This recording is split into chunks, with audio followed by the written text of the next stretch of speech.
Novel عشق کامل از قلم Mehwish Aslam episode number 6۔ Madam Gul کہاں ہے؟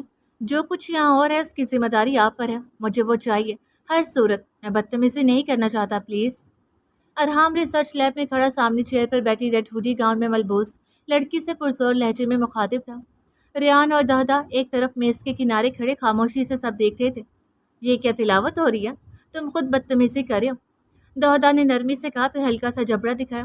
دہدا، یہ معاملہ تمہارے جبڑوں سے کہیں زیادہ سنجیدہ اور اہم ہے۔ ہم اس میں ملوث ہیں اور ہمیں جاننا چاہیے کہ آخر یہ سب ہم کر کیوں رہے ہیں۔ ارحام کا لہجہ نرم لیکن کافی حد تک سخت تھا۔ ہم نے کب کہا کہ نہیں جاننا چاہیے؟ ریان قدرے لاپرواہی سے پیچھے ہوتے ہوئے مسکرایا۔ ارحام، میں بتا دوں گی کہ وہ کہاں ہے، لیکن فی الحال مجھے باقی کچھ معلوم نہیں۔ وہ لڑکی اب اپنی جگہ سے اٹھ کر ارحام کے سامنے آ کھڑی ہوئی۔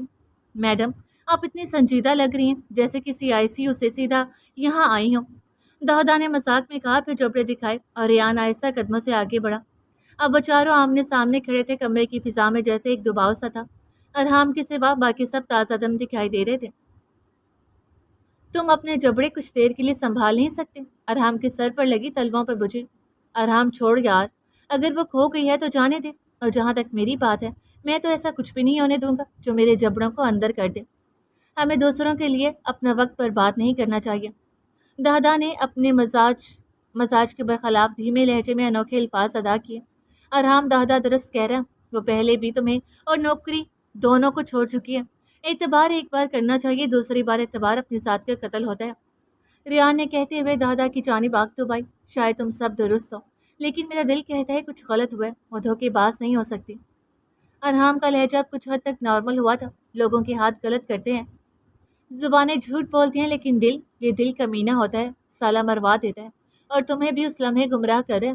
ریان نے دہدا کے کندھے پر ہاتھ رکھتے ہوئے انتہائی سکون سے کہا، دل کمینہ نہیں ہوتا، نہ ہی گمراہ کرتا ہے، بس دل کو سمجھنے والا ہونا چاہیے۔ ارحام کی روندی ہوئی آواز گونجی اور وہ پلٹ کے دروازے کی سمت چل دیا۔ یہاں جذبات رونتے محسوس ہوئے۔ یہاں بچوں جیسی ضد سے انسان نہیں ملا کرتے، نہ ہی کھوئے ہوئے لوگ یوں واپس آتے ہیں۔ میڈم نے درد کو لفظوں میں سمیٹا اور آہستگی سے کمرے سے باہر نکل گئی۔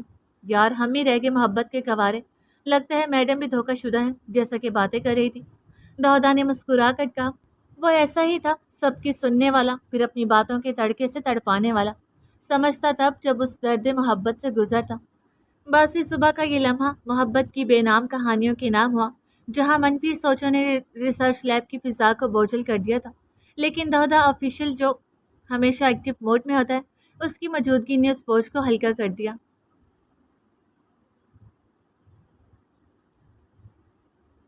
Doctors hospital and medical centre, Lahore کی پرامن سڑک پر قائم ایک سفید نفیس عمارت، صاف ستھرا ماحول، تربیت یافتہ عملہ، ہر کمرہ منظم اور جدید۔ ایمرجنسی وارڈ کی سرخ بتی ابھی بجھی تھی۔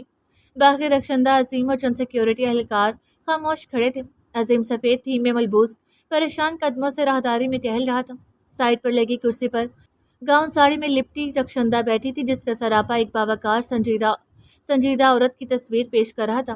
جیسے ہی ایمرجنسی کی لال بتی بجھی، ایک ڈاکٹر سرجری ڈریس میں نمودار ہوا اور سیدھا عظیم کے سامنے آ کھڑا ہوا۔ ڈاکٹر صاحب، کیا ہوا؟ باس ٹھیک ہے نا؟ کوئی خطرہ تو نہیں؟ عظیم کے لہجے میں بے قراری تھی۔ زہر نکال دیا اور معدہ واش کر دیا گیا، ڈاکٹر نے تحمل سے کہا، لیکن مکمل صحت یابی میں وقت لگے گا، کیونکہ زہر جسم کے بیشتر حصے میں سرایت کر چکا تھا۔